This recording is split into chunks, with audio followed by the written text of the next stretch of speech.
E olha que legal esse estudo que saiu aqui no Hugging Face, que diz o seguinte, ó: boas respostas não são necessariamente respostas factuais. Um estudo aqui que fez uma análise da alucinação nas principais LLMs do mercado, publicado aqui por David Barenstein, agora em maio, né, começo de maio. O objetivo aqui foi divulgar os resultados do FAIR, um benchmark multilingüe para avaliação de modelos de linguagem. Primeiro, vamos lá, o que é alucinação? E agora, quando a gente pesquisa, já devem ter reparado que aparece aqui do Search Labs do Google uma visão geral gerada por IA. Ela é confiável? Ela é porque ela é baseada num texto escrito por outra pessoa, então depende dos links. Quando você expande aqui, ele tem um resumão aqui, mas ele tem os links, ó.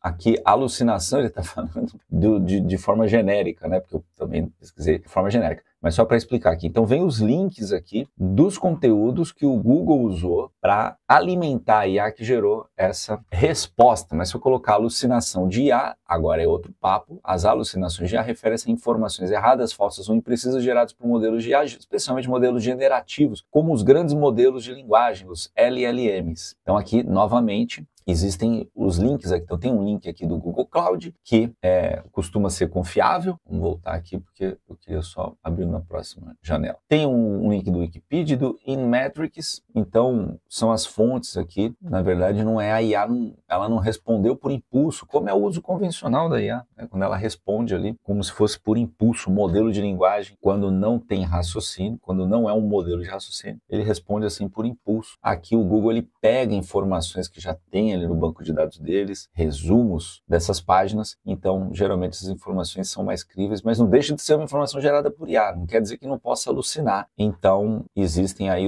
continua existindo a busca, mas todo mundo sabe que as pessoas já estão começando a procurar pela IA, e as IAs estão se desenvolvendo para garantir boas respostas e está melhorando, está evoluindo muito rápido, principalmente quando você tem essa associação entre conteúdos pesquisados na internet e a resposta gerada pela inteligência artificial. Tudo isso, essa questão toda aqui das boas respostas, se boas respostas não são respostas factuais, está relacionado com um termo chamado assertividade. E assertividade não é o que se pensa. O dicionário diz que, vamos lá para o dicionário, qualidade ou condição de quem é assertivo. Eita, então vamos ver aqui o que é assertivo. Olha lá. Que faz uma asserção, que é afirmativo, em que o locutor declara algo, positivo ou negativo, do qual assume inteiramente a validade, declarativo. Então, ao contrário do que se pensa, a assertividade não é estar certo. A assertividade é parecer certo, é ser assertivo, é afirmar, ser convincente, explicar alguma coisa de maneira que as pessoas acreditem em você. Isso é ser assertivo. E as IAs, elas são muito assertivas, elas são extremamente convincentes, mas não necessariamente elas são factuais. Então vamos ver aqui o que deu esse resultado aqui. Tem um link, inclusive, esse link é da imagem. O que é esse tal de FAIR? FAIR LLM Benchmark. É um artigo que foi criado e que sustenta aí, tem aqui uma metodologia, fala sobre alucinação. Essa é uma publicação acadêmica detalhada do framework FAIR. Então o framework FAIR é um framework. E o blog aqui é uma análise resumida disso aí, né? Então, resumindo aqui a metodologia, ele testa cenários projetados para induzir as alucinações, para provocar mesmo as alucinações, como incluir perguntas com informações falsas, prompts concisos, tarefas que exigem conhecimento factual ou raciocínio. Então é um benchmark aí, que no fim das contas é para testar também a qualidade linguística das linguagens. Existem muitas metodologias para fazer testes que já são muito eficientes de matemática, de código, de lógica, né? Mas essa aqui é mais voltada para a linguística. Primeiro ponto que eles colocam aqui, a popularidade do modelo não garante a confiabilidade factual. Claro, né? O modelo mais popular é o do ChatGPT, mas a gente vê que nesse aspecto aqui, o ChatGPT ele perde para o Claude, da Anthropic, ele perde para o Gemini. Claro que aqui não são os modelos mais antigos que estão aqui, né? Mas o Gemini 1.5 Pro, estamos longe, tem um 2 Pro já, né? Ele ganha aqui do GPT-4, mas os modelos estão evoluindo com muita rapidez, né?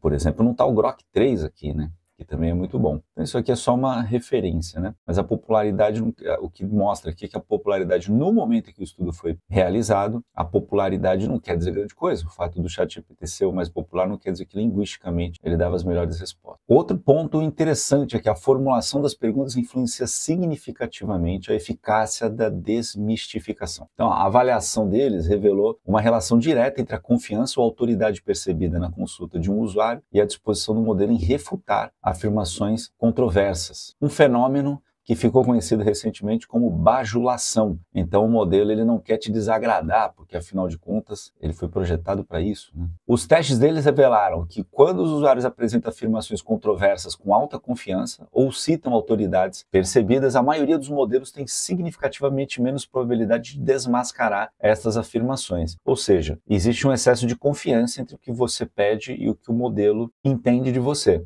Mas, sei lá, eu não acho que isso deveria ser uma crítica, ele precisa ser assim, principalmente quando você quer fazer um texto criativo, você quer induzir ele a falar uma coisa errada, vamos supor que você vai fazer um roteiro para um filme, sei lá, você é um cineasta, e você quer criar um diálogo falso, ele tem que permitir isso. E ele dá o nível de atenção para as coisas que você escreve é muito alto. Então, se você está tentando induzir ele ao erro e ele te dá uma resposta induzida ao erro, eu não acho que isso é um problema, a culpa foi sua, né? A pessoa que está no volante ali tem que saber o que está fazendo. E às vezes a gente quer fazer isso, né? Mas vamos ver aqui o que eles descobriram. Apresentar afirmações de forma altamente confiante, por exemplo, tenho 100% de certeza que, então se você escreve isso, ou meu professor me disse que, pode fazer com que as performances de desmascaramento caiam em até 15% em relação a um enquadramento neutro, por exemplo, ouvi dizer que. De novo, eu não acho que isso é um problema, eu não acho que isso é um defeito. É como se você estivesse dando uma informação nova. E se você quer que ela responda baseado nesse paradigma novo que você está construindo ali para ela, eu acho que elas têm que continuar assim. Isso não deve ser combatido. Uma bobagem isso aqui, mas vamos continuar. Então vamos lá. O efeito bajulador pode ser um subproduto dos processos de treinamento de aprendizagem por reforço, reinforcement learning from human feedback, é o que essa sigla quer dizer aqui, ó. Aprendizado por reforço de feedback humano, que incentiva os modelos a serem agradáveis e prestativos com os usuários. Claro, né?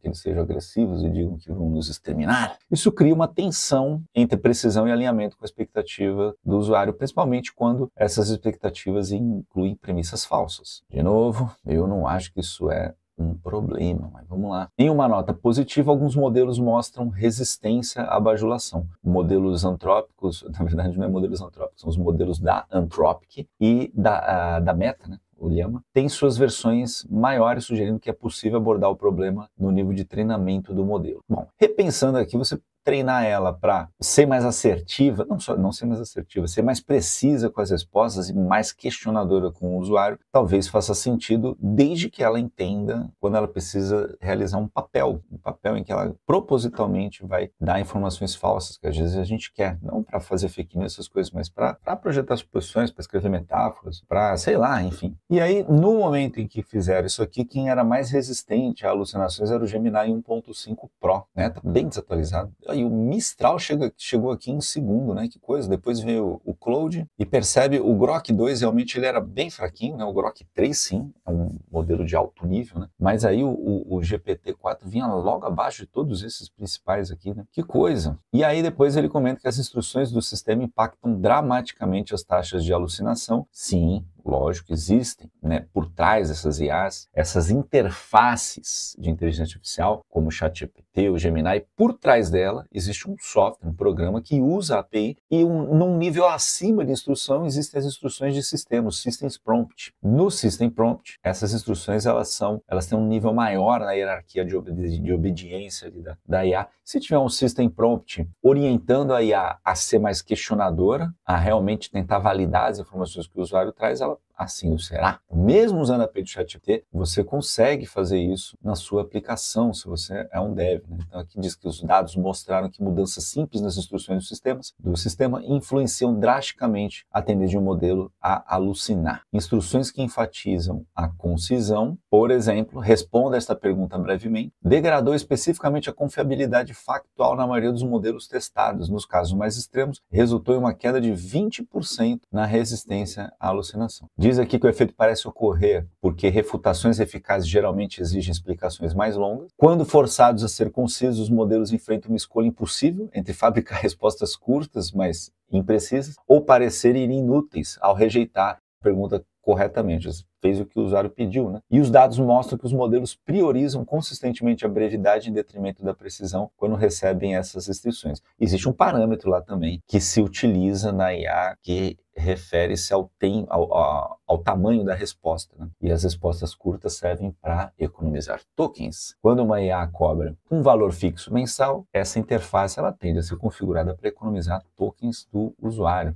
Essa aqui finaliza aqui dizendo que a descoberta tem implicações importantes para a implantação, pois muitos aplicativos priorizam saídas concisas para reduzir o uso de tokens. Foi o que eu acabei de falar, né? Melhorar a latência e minimizar os custos, né? Foi o que eu acabei de comentar. E a pesquisa sugere que essa otimização deve ser exaustivamente testada em relação ao risco aumentado de erros factuais. Ou seja, resumindo, procure começar com uma instrução para a IA pedindo que ela não fique lhe bajulando, pedindo para que ela seja dura com você no que diz respeito às afirmações que você faz para obter as melhores respostas. Procure usar os mecanismos novos de busca. Eles existem e estão lá para serem usados. Então aqui, ó, no ChatGPT, por exemplo, você tem aqui esse buscar na web. Então esse buscar na web serve para você colocar uma informação, por exemplo, qual a cotação do dólar hoje. E aí eu mando, ele busca, ó, buscando na web, demora um pouquinho, e aí ele coloca a cotação e ele coloca aqui fontes. Então consigo clicar aqui e ver quais foram os links que ele usou. Ele usa o Bing, né? Ou por trás aqui do ChatGPT está o Bing, né? O ChatGPT, Copilot, é basicamente o mesmo modelo. O Gemini também faz. O Gemini também, ele vai lá, ele busca, ele não está mais me deixando escolher um modelo. Coisa, está deixando eu mudar o modelo. Ele está usando só o modelo de raciocínio. Bom, ele também vai lá, busca. Ele não traz mais, trazia antigamente os links, né? Mudaram já a interface. O Gemini, cada dia vem uma coisa diferente na interface dele. O Grok também faz isso. Também não precisa habilitar nada de busca, é só perguntar. Para não ser injusto, o ChatGPT também, mesmo que você não coloque ali o web search, e se a pergunta semanticamente significar que precisa de informações, ele vai sozinho lá e busca, né? E aqui, né, o Grok também, ele vai lá, ele traz os links, tem aqui os links direto no wise.com, por exemplo, tem ali o valor do dólar de hoje, e ele também traz aqui, a busca do Grok para mim é a melhor que tem, ela é muito rápida e traz muita informação. Então ele trouxe aqui 19 páginas, tem os links aqui de todas as páginas, 12 posts, então ele procura posts também, né? E ele faz ali um resumo e te traz. Eu acho o Grok muito, muito, muito bom. A interface dele é muito legal. Às vezes atrapalha ele fazer a busca. Às vezes você quer escrever informações, sei lá, sobre uma empresa que é nova, não tem informação na internet, mas tem um nome comum, ele vai lá, pega coisas que não tem nada a ver e caga a tua resposta, né? Então, nem sempre isso é uma coisa boa. Mas é isso. IAs alucinam.